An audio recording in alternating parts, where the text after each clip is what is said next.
Hello everyone! This is my presentation on tourism and disaster, so I hope you enjoy. You would never associate a fun, enjoyable, and relaxing vacation with a horrible and sometimes even deadly disaster. In fact, most tourists only travel to places they consider safe. But what exactly is considered safe? A low crime rate? What happens when a natural disaster occurs while you're on a vacation? Surprisingly enough, the tourism industry is vulnerable to a range of different disaster occurrences. Here, we take a look into the tourism industry, the potential disasters that come along with it, and the disaster planning associated with tourism. Tourism can be defined as travel for the recreational, leisure, or business purposes.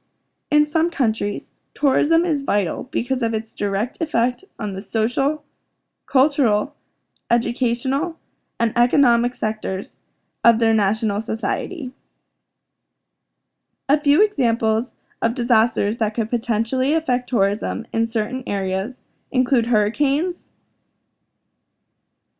floods, earthquakes, and tsunamis. One specific disaster I would like to touch on is the Costa Concordia Italian cruise ship crash.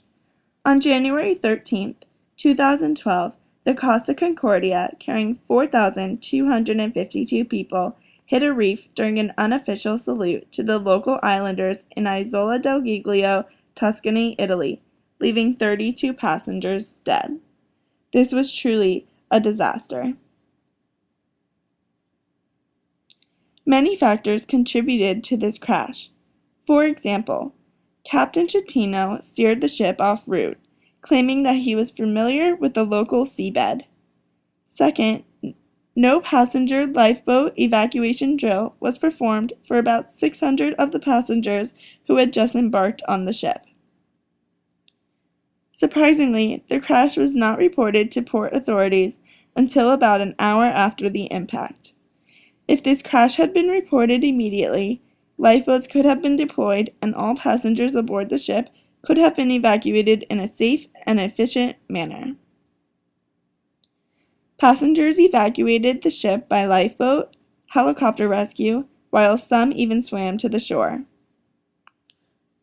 A few ways the Costa Concordia and other cruise ships plan for disasters such as this one include muster drills with all of the passengers within 24 hours after they embark on their journey. Another requirement is to be able to launch survival crafts sufficient for the total number of persons aboard the ship within 30 minutes from the time the abandoned ship signal is given.